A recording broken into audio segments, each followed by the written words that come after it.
We had Logan Paul. We had Pat McAfee. We had... blanking on someone else. There were three stars. I'm blanking on him right now. But overall, they had, for better or for worse, an entertaining performance. They did. I mean, Logan Paul, first of all, he shows up at WrestleMania. He's jacked as can be. I mean, just on that, kudos on that. You're showing up on WrestleMania. You're bringing what you gotta bring. And then he has a tag team match, where, in my point of view, this is just me, he lacked WWE style of performing. I'm gonna explain this. Logan Paul seemed to go just in that match, in his tag team match, move to move to move to move to move to move, which I call it the AEW or Impact Wrestling or Ring of Honor Wrestling or non-WWE style. Because in WWE, once you hit a big move, for the most part, you let it sink in, you let the announcers tell the story, you let the crowd really digest what just happened, and then you continue with the match. That has always been WWE's storytelling process. And it's no gripe against Logan Paul, of course not. I mean, the guy was in his very first match in WWE,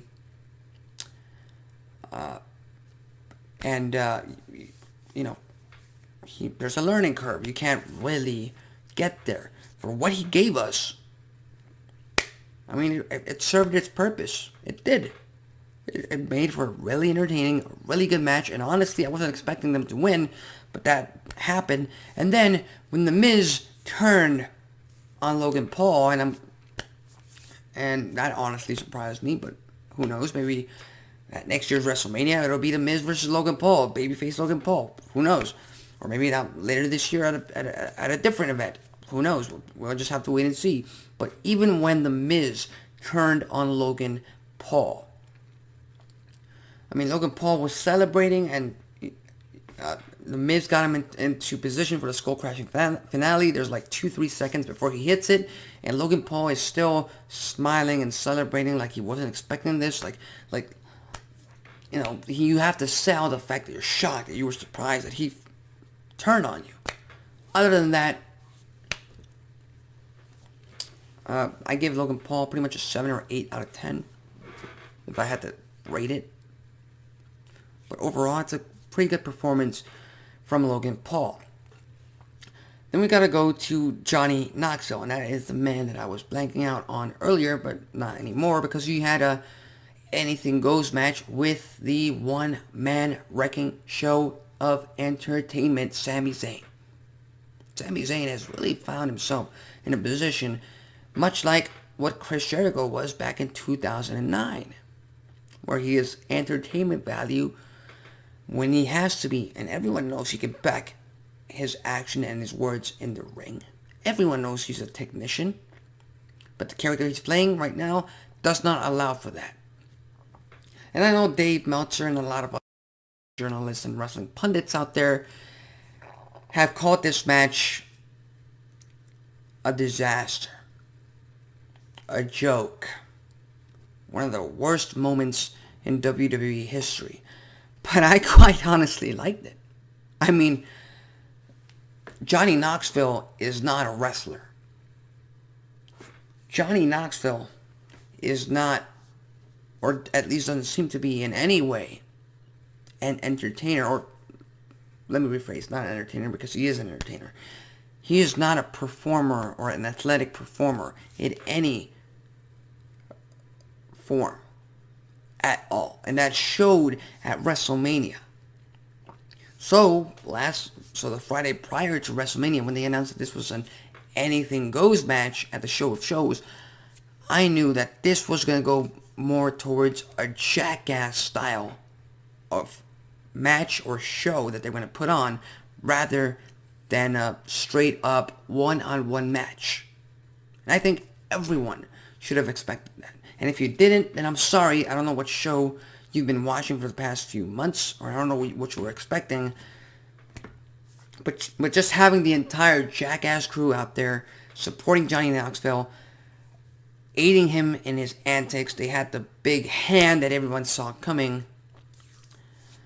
Even Sami Zayn saw that coming, and you had the guy in there. You had the big mousetrap that ultimately helped Johnny Knoxville pin Sami Zayn, which, we could all see that if Sami Zayn really wanted to get out of that gigantic mousetrap, he could have. You had Wee Man put on the performance of his life and then take a shot, the Kalula kick.